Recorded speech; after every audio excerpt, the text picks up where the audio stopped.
নমস্কার নমস্কার নমস্কার নমস্কার নমস্কার নমস্কার নমস্কার নমস্কার নমস্কার আপনাদের সবাইকে সবাইকে সবাইকে নমস্কার জানাচ্ছি।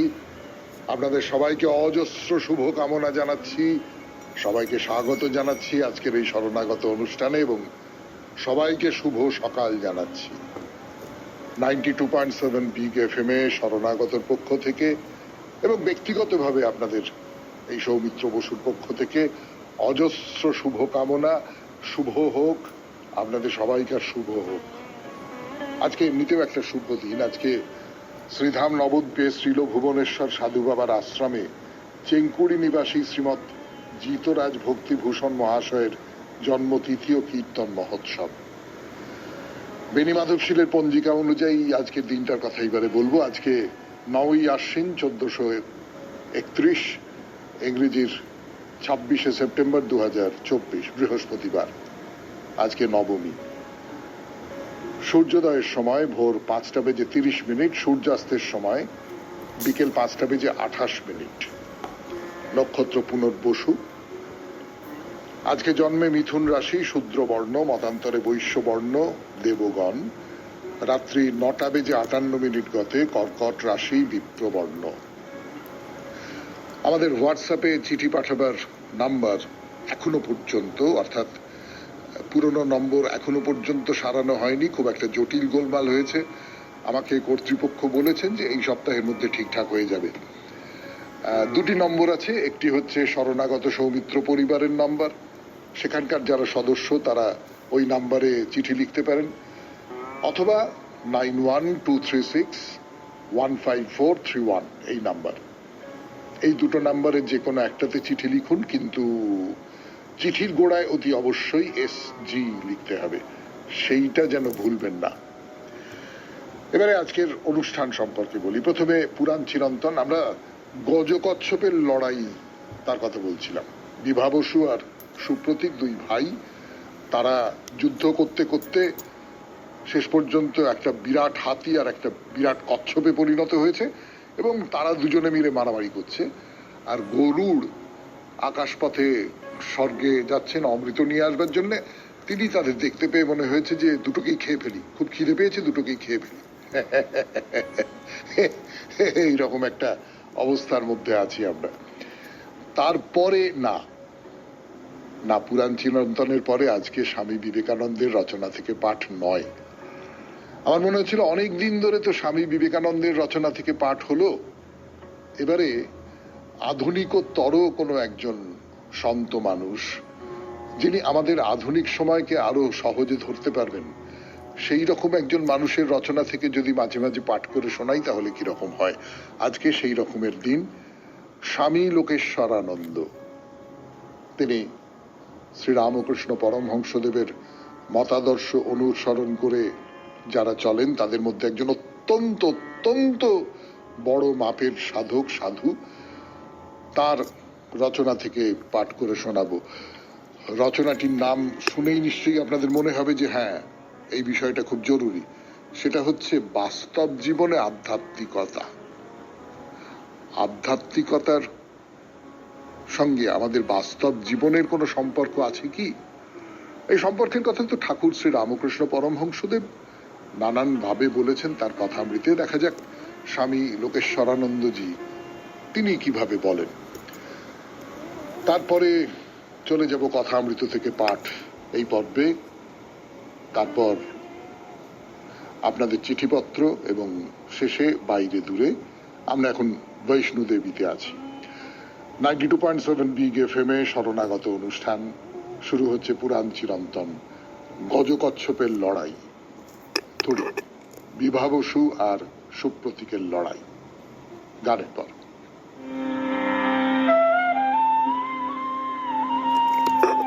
কচ্ছপকে আঘাত করছে আর জল ছিটচ্ছে, চারপাশে জল ছড়িয়ে পড়ছে। তো গরুড় সাঁ করে নেমে দুজনকে দুই পায়ের নখে করে তুলে নিল। তাহলে ভাবুন, এই যে বিরাট গজকচ্ছপ যারা একেবারে পৃথিবী কাঁপিয়ে দিচ্ছিল, তাদের গরুড় দুটো পায়ের দুটো নখ দিয়ে একদম গেঁথে নিয়ে ওপরে তুলে দিল। তার মানে গরুড়ের গায়ের জোরটা কত, এবং গরুর কত বড়। তো নিল, তুলে নিল, কিন্তু হাতি আর কচ্ছপকে খেতে গেলে তো আর আকাশে উঠতে উঠতে এরকম করে নখে বিধিয়ে খাওয়া যাবে না, কোথাও তারা বসতে হবে। তো বসবে কোথায়? তাদের তিনজনের ভার সইতে পারে এমন গাছ কোথায়? গরুর আর জায়গা খুঁজে পাচ্ছে না। তা উঠতে উঠতে উঠতে উঠতে একটা ওই তো একটা বিরাট বট গাছ, বিরাট বট গাছ, মানে গাছটার এক একটা ডাল যেন অন্য যে কোনো গাছের কাণ্ডের চেয়ে মোটা। তো গরুর বলল, এইটা হচ্ছে ঠিক গাছ। এই গাছের ডালে গরুর গজকচ্ছপকে নিয়ে বসলো, মট করে সেই ডাল ভেঙে গেল। যা, ডালটা মাটিতে পড়ছে। তো গরুর সবাই লক্ষ্য করলো যে আরে এই ডালেই তো এইসব বুড়ো আঙুলের সমান সব মুনির দল ঝুলছে, কি সর্বনাশ! আরে এরাই তাহলে সে বালখিল্য মুনি। মায়ের কাছে তো এদের কথা অনেক শুনেছে সে, ভয়ঙ্কর রাগী সব মুনি, কথায় কথায় অভিশাপ দেয়। এইভাবে মাটিতে পড়লে দেখতে হবে না। তো তাড়াতাড়ি ওই ডাল মাটিতে পড়বার আগেই ঠোঁটে করে ডালটা ধরে ফেললো গরুর। এইবারে দৃশ্যটা কল্পনা করুন, গরুরের ঠোঁটে ঝুলছে বালখিল্য মুনির দল সহ বিরাট বটের ডাল, তার দুই পায়ে, একটা পায়ে সেই বিশাল গজ আর একটা পায়ে সেই বিশাল কচ্ছপ। তো ঘুরে ঘুরে ঘুরে ঘুরে ক্লান্ত, কোথাও বসবার জায়গা পায় না। তো হঠাৎ গরুরের বাবা, মনে আছে নামটা, কশ্যপ, তার সঙ্গে দেখা হয়ে গেল। কশ্যপ বললেন, কি গরুর, কিরকম আছো, সব ঠিকঠাক? তো গরু বলছে, না বাবা, ঠিক আর কোথায়, আমার এই কি সমস্যা, আমি এখন এদের নিয়ে কি করি, খিদেও পেয়েছে কিন্তু কোথায় বসে খাবো, আর এই ডালটা নিয়েই বা কি করবো। শুনছেন পুরাণ চিরন্তনে, গরুর তার এক নখে হাতি আর এক নখে কচ্ছপ, আর ঠোঁটে করে গাছের ডাল, তাতে বালখিল্য মুনিরা ঝুলছেন। পরেরটা বলবার জন্য ফিরে আসছি গানের পর। 92.7 বিগ এফএম এ শুনছেন শরণাগত। আমি আছি আপনাদের সঙ্গে, আপনাদের সৌমিত্র বসু। যেটা বলছিলাম আপনাদের 92.7 বিগ এফএম এ শরণাগত অনুষ্ঠানে, এই পুরাণ চিরন্তনে, যে কশ্যপের সঙ্গে তো বালখিল্য মুনিরা অনেক দিনের চেনা। তো কশ্যপ হাত জোর করে বললেন যে, ঋষিগণ, গরুর আমার ছেলেও খুব খিদে পেয়েছে, আপনারা যদি দয়া করে এই বটের ডাল থেকে নেমে যান, তাহলে এই গজ আর কচ্ছপ এই দুটোকে খেয়ে সে পেট ভরাতে পারে। তো এমনিতে যারা খুব রাগী হয়, মানে খারাপ লোক যদি রাগ করে তার ব্যাপারটা আলাদা, কিন্তু এমনিতে চট করে রেগে যায়, তারা দেখবেন চট করে শান্ত হয়ে যায়। তাদের যদি একটু বাবা বাছা করে বলা যায়, তাহলে কিন্তু তারা বলে, ঠিক ঠিক ঠিক আছে, ঠিক আছে, ঠিক আছে, ঠিক আছে, হ্যাঁ। তো বললো যে, তো এদের মনে হলো যে, তাই তো তাই তো তাই তো, ছি ছি ছি ছি ছি, দেখো দিকে আমাদের জন্য বেচারি না খেয়ে আছে, না না না না, কি অন্যায়, কি অন্যায়, ঠিক আছে ঠিক আছে, আমরা ডাল থেকে নেমে যাচ্ছি, এই এই চলো চলো, নামো সব, নামো নামো নামো। নেমে সেই বালখিল্য মুনির দল তো গুটি গুটি হিমালয়ের দিকে চলে গেল। তো কশ্যপ বললো, শোনো, তুমি ওই গাছটাছে চেষ্টা করো না, তুমি একটা কাজ করো, বরফে ঢাকা নির্জন পাহাড়ে চলে যাও, সেইখানে গিয়ে তুমি যা খাবার খাও, যাও। তো গরুর একটা বরফে ঢাকা নির্জন পাহাড়ে গেল, গিয়ে বটের ডালটা ফেলে দিল, দিয়ে সেই গজ কচ্ছপ দুটোকেই খেয়ে ফেললো। খেয়ে বেশ খিদেটা মিটল, এবং এই লড়াইটাও শেষ হলো। গজ কচ্ছপের এই যে যুদ্ধ, এই যুদ্ধের কথা তো আমরা বলেই থাকি অনেক সময়, যে দুজনে মিলে যদি ক্রমাগত ঝগড়া করে, মারামারি করে, বলি একটা গজকচ্ছপের যুদ্ধ চলছে, শেষ হয় না। তো তাদের বলে দেবেন যে দুজনে মিলে যদি এরকম করে লাগাতার যুদ্ধ করতে থাকে, তাহলে মাঝখানে গরুর এসে কিন্তু খেয়ে নেবে। তো যাই হোক, গরুরের কথায় ফিরে আসি। দেবতারা তো জানেন যে অমৃত খাবে সেই অমর হয়ে যাবে। তো অমৃত তো খুব যত্ন করে কড়া পাহারায় সেই অমৃত যে পাত্রে আছে, সেই পাত্র রেখে দেওয়া আছে, কেউ যেন তা নিয়ে যেতে না পারে। এর মধ্যে গরুড় এসে পৌঁছলো দেবলোকে অমৃতের সন্ধানে, বিরাট পাখা মেলে, তারপরে কি হলো? আজকে থাক, পরের দিন বলবো। 92.7 বিগ FM এ শরণাগত অনুষ্ঠানে এবারে না, স্বামী বিবেকানন্দ নয়, আজকে পড়ে শোনাবো স্বামী লোকেশ্বরানন্দজির একটি রচনা, গানের পর। আমি লোকেশ্বরানন্দজির লেখা প্রবন্ধ থেকে পড়ে শোনাচ্ছি আপনাদের। প্রবন্ধের নাম বাস্তব জীবনে আধ্যাত্মিকতা। আধ্যাত্মিকতা জিনিসটা ঠিক যে কি তা হয়তো বলা শক্ত, কিন্তু তা যখন বিনয়, নম্রতা, নিঃস্বার্থপরতা, নৈতিক সাহস অথবা ছোটখাটো অথচ উদার কাজকর্মের মধ্যে ফুটে ওঠে, তখন মুগ্ধ না হয়ে পারা যায় না। একজন মানুষ কি রকম, অন্যদের সঙ্গে তিনি কি ধরনের ব্যবহার করেন, কি রকম জীবনযাপন করেন, জীবনের প্রতি তার দৃষ্টিভঙ্গি বা কি, এসব দেখেই তিনি কতটা আধ্যাত্মিক তা বোঝা যায়। বিমূর্ত হলেও আধ্যাত্মিকতার একটা প্রকাশ আছে, নির্দিষ্ট রূপ আছে, এবং তা কারো নজর এড়ায় না। অধ্যাত্ম জগতের মানুষের একটি গুরুত্বপূর্ণ বৈশিষ্ট্য এই যে সব অবস্থাতেই তিনি যা তিনি তাই থাকেন, তা না হয়ে তিনি পারেন না। তিনি যদি ভালো হন, সৎ এবং সরল হন, তা এই জন্য নয় যে তিনি কারো কাছ থেকে বাহবা অথবা স্বীকৃতি আশা করছেন। ভালো বলেই তিনি ভালো, সৎ বলেই তিনি সৎ, সেটাই তার স্বভাব। কোনো অবস্থাতেই তিনি অন্যরকম হতে পারেন না, স্বভাব বদলাতে পারেন না, এমনকি ভয় বা লোভ দেখালেও না। সব যুগে এবং সব দেশেই এমন মহৎ মানুষের আবির্ভাব হয়েছে, হয়তো হাতে গোনা, কিন্তু হয়েছে। এবং একটা জিনিস লক্ষণীয় যে এরা সকলেই ধর্মজগতের মানুষ। বাস্তবিক ধর্মের ভেতর এমন একটা কিছু আছে যা মানুষের মধ্যে যা কিছু শ্রেষ্ঠ তাকে ফুটিয়ে তোলে।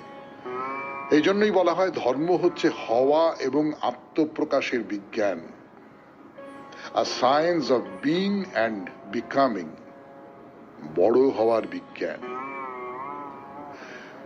বৈষয়িক দিক থেকে একটা দেশ গরিব হতে পারে, কিন্তু সে দেশের সাধারণ মানুষ যদি কর্মঠ, নিষ্ঠাবান, সৎ ও বুদ্ধিমান হয়, যদি তারা উন্নত চিন্তা ও আদর্শের অনুরাগী হয়, তবে সে দেশ উন্নতি করবেই করবে। দেশের নরনারী দেশের সম্পদ। অর্থনৈতিক উন্নতি দরকার অবশ্যই, কিন্তু সেই উন্নতির সঙ্গে সঙ্গে অন্যান্য ক্ষেত্রেও উন্নতি প্রয়োজন। বিশেষ করে প্রয়োজন সাধারণ মানুষের চারিত্রিক উন্নতি। কারণ একজন মহান পুরুষ বা নারী যথেষ্ট নয়, তাদের দেখে বড়জন মানুষের মনে আশা জাগবে যে চেষ্টা করলে তারাও মহত্বের ওই উচ্চ শিখরে পৌঁছতে পারে। তাই বৈষয়িক সমৃদ্ধির থেকেও যেটা বেশি দরকার তা হলো মানুষের প্রকৃতির মধ্যেই যে একটি সর্বোত্তম বস্তু রয়েছে, সেটিকে উপলব্ধি করার চেষ্টা করা। শুনলেন স্বামী লোকেশ্বরানন্দজির রচনা থেকে পাঠ, বাস্তব জীবনে আধ্যাত্মিকতা। এবারে গান, গানের পর ফিরে আসছি কথামৃতে।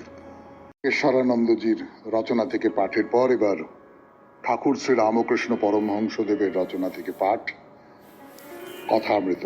কথামৃত থেকে পড়ে শোনাচ্ছি আপনাদের, আমি আপনাদের সৌমিত্র বসু। হাজরার কথা হচ্ছিল। হাজরা এমনি পুজো আচ্চা করেন, নিষ্ঠা আছে, ভক্তি আছে, সব আছে, কিন্তু জ্ঞানের একটা অহংকার আছে। এবং খুব জ্ঞানের অহংকার যাদের থাকে তাদের যেটা হয় আর কি, খুব তর্ক করেন।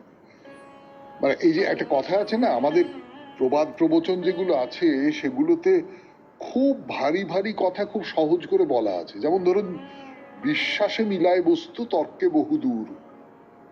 তর্ক করলে তুমি তর্ক করতে করতে করতে করতে যা একটা সময় কিন্তু তর্ক স্তব্ধ হতেই হবে যদি তুমি অনুভব করতে পারো। তর্ক কখনো তোমাকে অনুভবের স্তরে পৌঁছে দেবে না। তর্ক তার আগের যে শুকনো জ্ঞানের জায়গাটা, শুকনো যুক্তির জায়গাটা, কিন্তু সত্যি সত্যি কোনো একটা অনুভব, মানে যে কোনো ক্ষেত্রে আপনি বলুন যে ধরুন একজন শিল্পী একটা ছবি আঁকছেন, হ্যাঁ, ছবিটা আমি বললাম আচ্ছা এই জায়গায় আপনি এই রংটা লাগালেন কেন, তিনি কিন্তু কোনো উত্তর দিতে পারবেন না, বা দিতে পারেন হয়তো, কিন্তু সব সময় যে সেই উত্তরগুলো ঠিক ঠিক ঠিক হবে ব্যাখ্যা হবে, এই সকলের ক্ষেত্রে দেখা গেছে। মানে শিল্পী বা যারা কোনো কিছু সৃজন করছেন, তারা যে সবসময়ই সেই সৃজনের পেছনে সমস্তটা যুক্তি দিয়ে, তত্ত্ব দিয়ে, তর্ক দিয়ে প্রকাশ করতে পারবেন এমনটা ভাববার কোনো কারণ নেই। ভেতরের একটা অন্য কিছু একটা অনুভবের জায়গা, একটা কোনো অনুভবের ধাক্কা, সেইটা তিনি নিজেও জানেন না, সেইটা তাকে ওইখানে নিয়ে যায়। ফলে এই যে তর্ক করাটা ঠাকুরও শেষ পর্যন্ত ওই তর্ক করাটা যে পছন্দ করছেন এইরকমটা নয়। অনুভবের কথা বল, তোমার ভেতরে যে অনুভবটা জেগেছে তার কথা বল। তো হাজরার আর একটা গোলমাল হচ্ছে যে তাকে একটা কথা বলা হলো, বলবার পর তিনি সেটা মেনে নিলেন, আবার দুদিন বাদে আগের অবস্থাতে ফিরে গেলেন, তার মনটা আগের জায়গায় ফিরে গেল। এইরকম আমাদের বেশিরভাগ মানুষের ক্ষেত্রে তাই হয়। তো হাজরাকে আমরা এই কথামৃত পাঠের সূত্রে বলতে পারি আমাদের বেশিরভাগ মানুষের যে প্রবণতা, সেই প্রবণতার একটা প্রকাশ। তো ওই মাস্টার যে কারণে বলছে, হাজরা মহাশয় কেবল ফড়র ফড়র করে বকে, চুপ না করলে কিছু হচ্ছে না, চুপ করতে হবে, অনুভব করতে হবে। এই যে বেশি কথা বলা, এই এই এই এই এই এই এটা হলো, ওটা হলো, এটা হলো, ওটা হলো, আমার তো এইটা না। নির্জনে যাও, নিজেকে চুপ করিয়ে দাও, অনুভব করো। কোনো কিছু যদি অনুভব করতে হয় তাহলে তো ধ্যান করতে হয়। ধ্যান মানে মনের মধ্যে পুরোটাকে থিতু করে তোলো। শ্রীরামকৃষ্ণ পরমহংসদেব কি বলছেন? বলছেন একবার বেশ কাছে এসে নরম হয়, কি গ্রহ আবার তর্ক করে বলে বলছেন অহংকার যাওয়া বড় শক্ত। অশ্বত্থ গাছ এই কেটে দিলে আবার তারপর দিন ফেগড়ি বেরিয়েছে, যতক্ষণ তার শিকড় আছে ততক্ষণ আবার হবে। এটা আপনার আমার চেয়ে বেশি আর কে জানে বলুন। অহংকার যাওয়া খুব শক্ত, খুব শক্ত। কোথাও না কোথাও তার বীজ থেকে যায়, মানে ঠিক যেমন গাছের শেকড় কোথাও না কোথাও একটা লুকিয়ে থাকে, সেখান থেকে আবার বেরিয়ে আসে। তা আমি হাজরাকে বলি, কারুকে নিন্দে করো না। নারায়ণই সব রূপ ধরে রয়েছেন, দুষ্ট খারাপ লোককেও পুজো করা যায়। এ দেখো না, কুমারী পূজা, একটা বাচ্চা মেয়ে হাগে মতে নাক দিয়ে কপ পড়ছে, এমন মেয়েকে পুজো করা কেন? সেও তো ভগবতীর একটি রূপ। শুনছেন কথামৃত থেকে পাঠ, 92.7 বিগ FM এ শরণাগত অনুষ্ঠানে। পাঠ করছি আমি আপনাদের সৌমিত্র বসু। ফিরে আসছি গানের পর। কথামৃত শুনছেন শরণাগত 92.7 বিগ FM এ। তো এই যে কোনো কিছুর মধ্যে যা কিছু ভালো, যা কিছু খারাপ, যা কিছু আমার পঞ্চেন্দ্রিয় দিয়ে আমার ভেতরে প্রবেশ করছে এবং অন্য এই যে মন দিয়ে, বোধ দিয়ে যা কিছু প্রবেশ করছে, সেই সমস্ত কিছুর মধ্যে ঈশ্বর আছেন। ভক্তের ভেতরে তিনি বিশেষ রূপে আছেন, বিশেষ রূপে। ভক্ত হচ্ছে ঈশ্বরের বৈঠকখানা। এই কথাটাকে যদি একটু এইরকম করে দেখি যে আচ্ছা, ভক্তর মধ্যে তো ঈশ্বর আসন, ঈশ্বরের বাস তো ভক্তের মনের মধ্যে, সেই জন্যই তো তিনি ভক্ত। আমি যে একজনকে ভক্তি করি, তার মানে আমি তাকে আমার নিজের বুকের মধ্যে বসিয়েছি, আমি তাই ভক্ত। তার মানে ভক্ত আমার ভেতরে এই যে বাড়িটা, এই মনটাকে যদি একটা বাড়ি বলে ধরি, তাহলে এই বাড়ির মধ্যে তিনি আছেন। তো এইটা হলো তার বৈঠকখানা। এইখানে তিনি আসেন, বসেন, বাইরের লোকের সঙ্গে কথা বলেন, যেমন ঠাকুরের সঙ্গে আর 5 জন কথা বলছেন, ঠাকুর আর 5 জনের সঙ্গে কথা বলছেন, তেমনি করে আসেন, বসেন, কথা বলেন। তাহলে ঠাকুরের যে মনটা, সেইটা হচ্ছে ঈশ্বরের বৈঠকখানা। নাউয়ের খুব ডোল হলে তানপুরা ভালো হয়, বেশ বাজে। ভক্ত যদি সত্যিকারের ভক্ত হন, তাহলে ঈশ্বরের গান তার কণ্ঠে খুব ভালো করে বাজতে পারে। বলে ঠাকুর রামলালকে বলছেন যে, আরে রামলাল, হাজরা ওটা কি করে বলেছিল? অন্তস বহিস যদি হরিস, হ্যাঁ, স স স স করে। যেমন একজন বলেছিল মাতারং ভাতারং খাতারং, অর্থাৎ মা ভাত খাচ্ছে। এই যে মজা করা, নির্মল মজা, কাউকে বিধিয়ে মজা করা নয়, কিন্তু এমনি মজা। এইটা ঠাকুরের মধ্যে রয়েছে, এই যে সহজ হওয়া। আমি কত বড়, আমি ঈশ্বরের সান্নিধ্য পেয়েছি, এইসব কথা না ভেবে খুব সহজ হওয়া, এইটা ঠাকুরের ভেতরে আমরা পাই। ফিরে আসবো গানের পর কথামৃত আরো পাঠ করবার জন্য 92.7 বিগ এফএম এ। শুনছেন শরণাগত, আমি আছি আপনাদের সঙ্গে, আপনাদের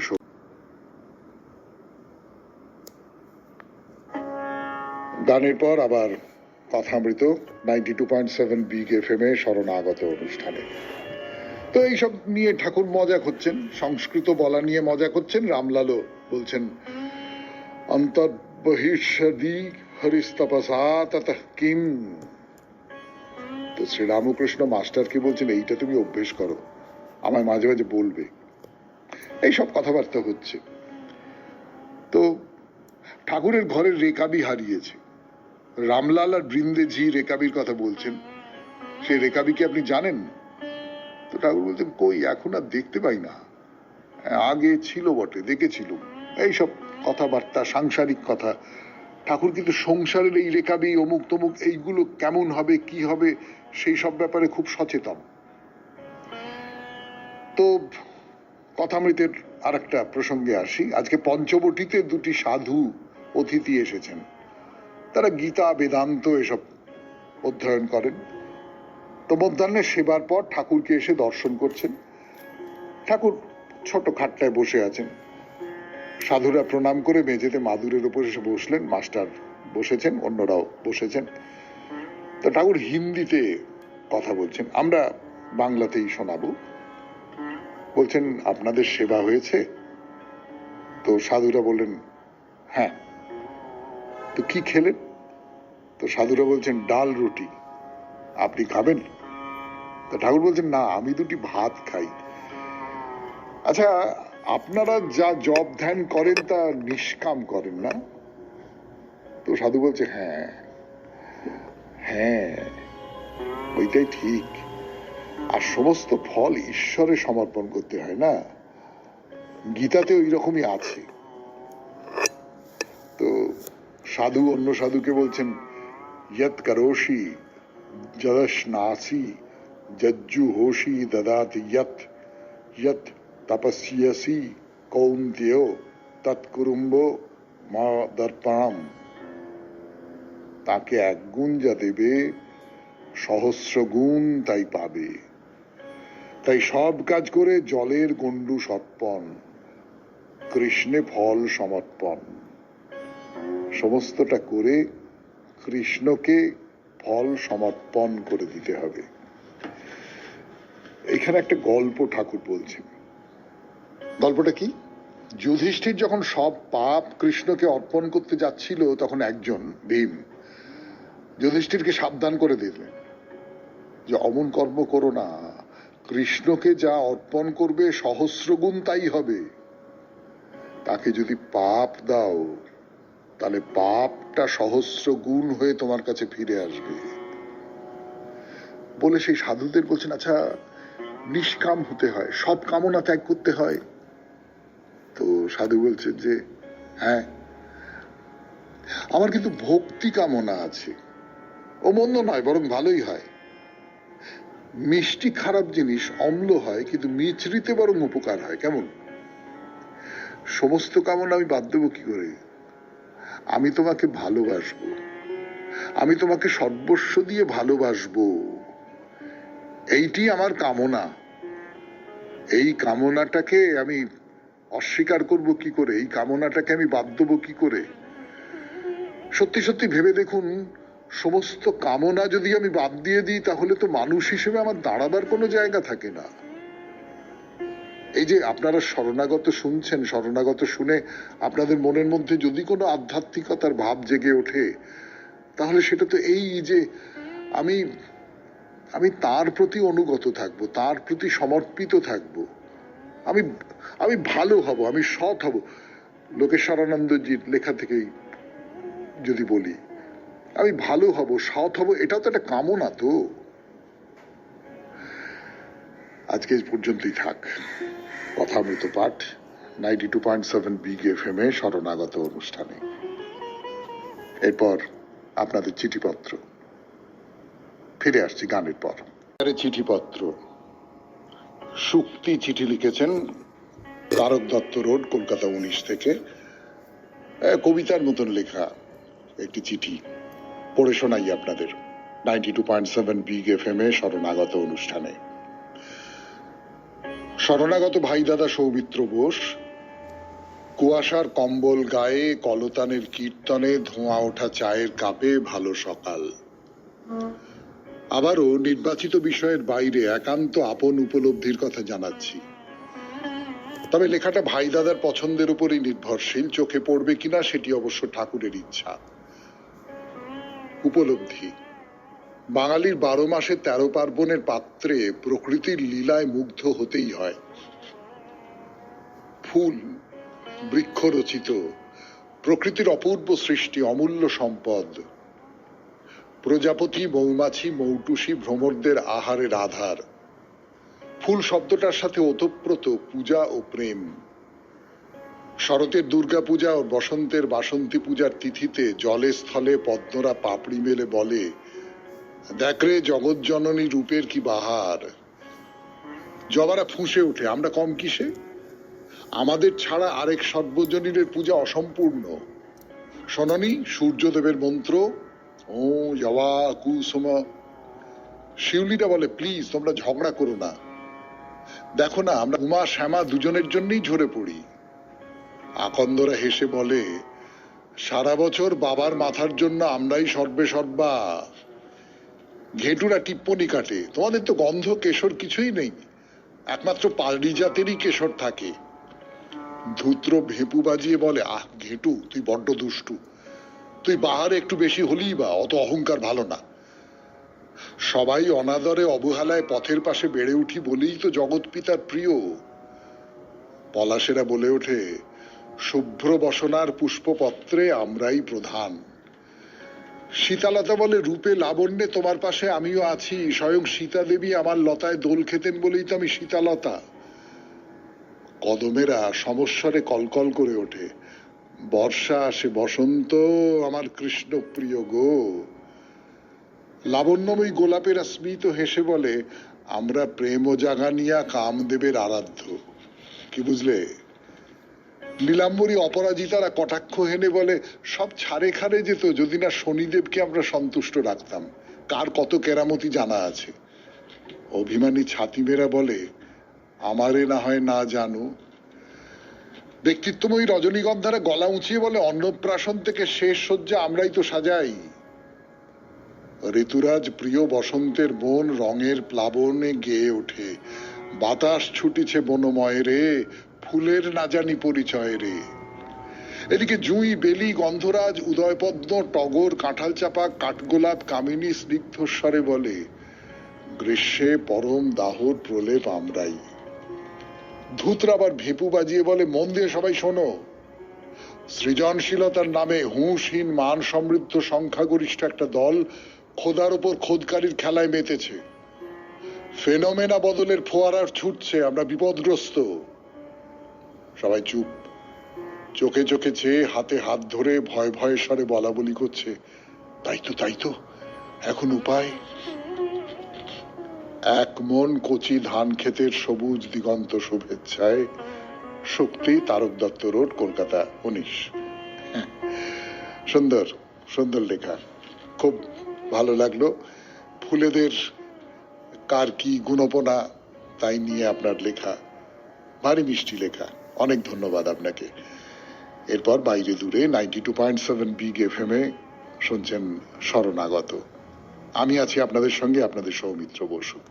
নমস্কার নমস্কার নমস্কার নমস্কার নমস্কার নমস্কার নমস্কার নমস্কার নমস্কার। আপনাদের সবাইকে সবাইকে সবাইকে নমস্কার জানাচ্ছি, আপনাদের সবাইকে অজস্র শুভ কামনা জানাচ্ছি, সবাইকে স্বাগত জানাচ্ছি আজকের এই শরণাগত অনুষ্ঠানে এবং সবাইকে শুভ সকাল জানাচ্ছি। 92.7 বিগ এফএম এ শরণাগতর পক্ষ থেকে এবং ব্যক্তিগতভাবে আপনাদের এই সৌমিত্র বসুর পক্ষ থেকে অজস্র শুভ কামনা। শুভ হোক, আপনাদের সবাইকার শুভ হোক। আজকে এমনিতেও একটা শুভ দিন। আজকে শ্রীধাম নবদ্বীপে শ্রীল ভুবনেশ্বর সাধু বাবার আশ্রমে চেঙ্কুড়ি নিবাসী শ্রীমৎ জিতরাজ ভক্তিভূষণ মহাশয়ের জন্মতিথি ও কীর্তন মহোৎসব। বেণীমাধব শীলের পঞ্জিকা অনুযায়ী আজকের দিনটার কথা এবারে বলবো। আজকে 9ই আশ্বিন 1431, ইংরেজির 26শে সেপ্টেম্বর 2024, বৃহস্পতিবার। আজকে নবমী। সূর্যোদয়ের সময় ভোর 5:30, সূর্যাস্তের সময় বিকেল 5:28। নক্ষত্র পুনর্বসু। আজকে জন্মে মিথুন রাশি, শূদ্রবর্ণ, মতান্তরে বৈশ্যবর্ণ দেবগণ। রাত্রি 9:58 গতে কর্কট রাশি, বিপ্রবর্ণ। আমাদের হোয়াটসঅ্যাপে চিঠি পাঠাবার নাম্বার এখনো পর্যন্ত, অর্থাৎ পুরনো নম্বর এখনো পর্যন্ত সারানো হয়নি, খুব একটা জটিল গোলমাল হয়েছে। আমাকে কর্তৃপক্ষ বলেছেন যে এই সপ্তাহের মধ্যে ঠিকঠাক হয়ে যাবে। দুটি নম্বর আছে, একটি হচ্ছে শরণাগত সৌমিত্র পরিবারের নাম্বার, সেখানকার যারা সদস্য তারা ওই নাম্বারে চিঠি লিখতে পারেন, অথবা 9123615431 এই নাম্বার। এই দুটো নাম্বারে যে কোনো একটাতে চিঠি লিখুন, কিন্তু চিঠির গোড়ায় অতি অবশ্যই SG লিখতে হবে, সেইটা যেন ভুলবেন না। এবারে আজকের অনুষ্ঠান সম্পর্কে বলি। প্রথমে পুরাণ চিরন্তন। আমরা গজকচ্ছপের লড়াই তার কথা বলছিলাম। বিভা বসু আর সুপ্রতীক, দুই ভাই, তারা যুদ্ধ করতে করতে শেষ পর্যন্ত একটা বিরাট হাতি আর একটা বিরাট কচ্ছপে পরিণত হয়েছে, এবং তারা দুজনে মিলে মারামারি করছে। আর গরুড় আকাশপথে স্বর্গে যাচ্ছেন অমৃত নিয়ে আসবার জন্য। তিনি তাদের দেখতে পেয়ে মনে হয়েছে যে দুটোকেই খেয়ে ফেলি, খুব খিদে পেয়েছে, দুটোকেই খেয়ে ফেলি। এইরকম একটা অবস্থার মধ্যে আছি আমরা। তারপরে না পুরাণ চিরন্তনের পরে আজকে স্বামী বিবেকানন্দের রচনা থেকে পাঠ নয়। আমার মনে হচ্ছিল অনেক দিন ধরে তো স্বামী বিবেকানন্দের রচনা থেকে পাঠ হলো, এবারে আধুনিকতর কোনো একজন সন্ত মানুষ, যিনি আমাদের আধুনিক সময়কে আরো সহজে ধরতে পারবেন, সেই রকম একজন মানুষের রচনা থেকে যদি মাঝে মাঝে পাঠ করে শোনাই তাহলে কিরকম হয়। আজকে সেই রকমের দিন। স্বামী লোকেশ্বরানন্দ, তিনি শ্রীরামকৃষ্ণ পরমহংসদেবের মতাদর্শ অনুসরণ করে যারা চলেন তাদের মধ্যে একজন অত্যন্ত অত্যন্ত বড় মাপের সাধক, সাধু। তার রচনা থেকে পাঠ করে শোনাবো। রচনাটির নাম শুনেই নিশ্চয়ই আপনাদের মনে হবে যে হ্যাঁ, এই বিষয়টা খুব জরুরি। সেটা হচ্ছে বাস্তব জীবনে আধ্যাত্মিকতা। আধ্যাত্মিকতার সঙ্গে আমাদের বাস্তব জীবনের কোনো সম্পর্ক আছে কি? এই সম্পর্কের কথা তো ঠাকুর শ্রী রামকৃষ্ণ পরমহংসদেব নানান ভাবে বলেছেন তার কথামৃতে। দেখা যাক স্বামী লোকেশ্বরানন্দজি তিনি কিভাবে বলেন। তারপরে চলে যাব কথামৃত থেকে পাঠ এই পর্বে। তারপর আপনাদের চিঠিপত্র, এবং শেষে বাইরে দূরে। আমরা এখন বৈষ্ণু দেবীতে আছি। 92.7 বিগ FM এ শরণাগত অনুষ্ঠান শুরু হচ্ছে। পুরাণ চিরন্তন, গজকচ্ছপের লড়াই ধরে বিভা বসু আর সুপ্রতীকের লড়াই, গানের পর।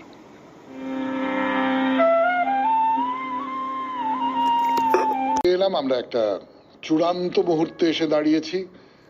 বৈষ্ণোদেবীর যে প্রাচীন মন্দির, আদি যে মন্দির নাকি পাণ্ডবেরা তৈরি করেছিলেন, গুহার মধ্যে যে মন্দির পাণ্ডবদের তৈরি বলে কিংবদন্তি আছে, সত্যি মিথ্যে তো বলতে পারবো না।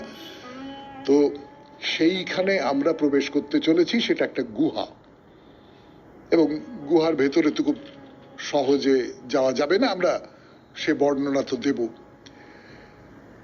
তো গুহার ঠিক দরজায় এই যে গুহাটা, সেইটার কথা বলা হচ্ছে আর কি। তো হিন্দিতে লেখা রয়েছে ওপরে, মাতা বৈষ্ণু দেবী গুপ্তা মন্দির। গুপ্তা মন্দির অর্থাৎ মা গুপ্ত হয়ে আছেন, ভেতরে লুকিয়ে আছেন। আমরা ওই ভৈরবনাথের যে গল্পটা, সেই গল্পটা একটু মনে করে দেখি। সেখানেও কিন্তু মা নিজেকে গুহার ভেতরে নিয়ে গিয়েছিলেন যাতে ভৈরবনাথ তাকে আক্রমণ করতে না পারে বা তাকে দখল করে নিতে না পারে, তার কাছে না আসতে পারে। হনুমানকে বলেছিলেন যে তুমি পাহারা দাও। মাই যে গুহার মধ্যে নিজেকে গুপ্ত করে রেখেছেন, সেই গুপ্ত করে রাখার কথাটা কিন্তু এখানে বলা আছে। এবং তার আরেক দিকে একটা ওইরকম ফ্লেক্স টাঙানো রয়েছে, সেখানে লেখা রয়েছে এটা হচ্ছে ওয়ে অফ লাইফ, জীবনে প্রবেশ করা। এই রাস্তাটা দিয়ে আপনি জীবনে প্রবেশ করবেন। ভারী সুন্দর কথাটা না, জীবনে প্রবেশ করা। তো আপনি গুহার ভেতরে ঢুকলেন, ঢুকে এগোচ্ছেন এগোচ্ছেন এগোচ্ছেন, এগোবেন, সেই এগোবার কথা বলবো, কিন্তু তার আগে বলে রাখি একটা কথা, একটু সে ব্যাপারে একটু সতর্ক করে দিই। আপনি শারীরিকভাবে অন্তত এই কাজটা করবার সক্ষমতা যেন আপনার থাকে। সেটা হচ্ছে খানিকটা রাস্তা কিন্তু প্রায় বুকে হেঁটে যেতে হবে আপনাকে, একদম। এই যে বুকে হেঁটে আপনি যাচ্ছেন, এই বুকে হেঁটে যাওয়ার এই যে জায়গাটা, খুব সামান্যই খানিকটা জায়গা, এই জায়গাটার সম্পর্কে একটা কিংবদন্তি আছে। সেটা হচ্ছে যে আপনারা তো জানেন যে দেবী ভৈরবনাথকে হত্যা করেছিলেন, তার ত্রিশূল দিয়ে হত্যা করেছিলেন। একেবারে ওই যে মহিষাসুরমর্দিনী যে রূপটা, যে ত্রিশূল দিয়ে মহিষাসুরকে মারছেন দেবী, ঠিক সেই রকমের একটা ছবি তৈরি হয়ে ওঠে দেবী দুর্গার। সেই ছবি এই বৈষ্ণো দেবীর মূর্তির মধ্যে, বা বৈষ্ণো দেবীকে যখন আমরা কল্পনা করি ভৈরবনাথকে হত্যা করছেন, সেই ছবি ভেসে ওঠে আমাদের চোখের সামনে। ত্রিশূল দিয়ে হত্যা করেছিলেন, যে জায়গায় ভৈরবনাথ পড়েছিল, তার দেহ পড়েছিল, সেই জায়গাটাতে আপনাকে বুকে হেঁটে পার হতে হবে, এরকম একটা কিংবদন্তি আছে। আর এই সূত্র ধরেই আপনাদের মনে করিয়ে দিই যে ভৈরবনাথের মাথা গিয়ে পড়েছিল অনেক উপরে আর একটা পাহাড়ে। আমরা সেখানে যাব, ভৈরবনাথের মন্দির দর্শন না করলে তো বৈষ্ণোদেবীর যাত্রা সম্পূর্ণ হবে না। এই আমরা গুহার ভেতরে ঢুকলাম। গুহার ভেতরে ঢোকার পরে অভিজ্ঞতাটা কিরকম সেটা আজকে থাক, পরের দিন হবে। 92.7 বিগ এফএম এ শরণাগত অনুষ্ঠান আজকের মতো শেষ। আমাদের হোয়াটসঅ্যাপে চিঠি পাঠাবার নাম্বার, এক তো শরণাগত সৌমিত্র পরিবার, আর 9123615431। অতি অবশ্যই চিঠির গোড়ায় SG লিখবেন। তাহলে কবিতা দিয়ে শেষ করি। নবজাগরণ লগনে গগনে বাজে কল্যাণ ও শঙ্খ, এসো তুমি উষা ওগো অকলুষা আনদিন নিঃশঙ্ক। দুলোক ভাসানো আলোক সুধায় অভিষেক তুমি করো বসুধায়, নবীন দৃষ্টি নয়নে তাহার এনে দাও অকলঙ্ক। সম্মুখ পানে নবযুগ আজি মেলুক উদার চিত্র, অমৃতলোকের দ্বার খুলে দিন চিরজীবনের মিত্র। বিশ্বের পথে আসিয়াছে ডাক, যাত্রীরা সবে যাক ধেয়ে যাক, দেহমন হতে হোক অপগত অবসাদ অপবিত্র।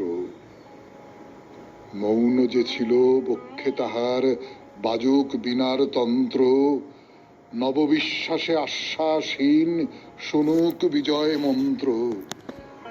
এসো আনন্দ দুঃখ হরণ, দুঃখেরে দাও করিতে বরণ, মরণ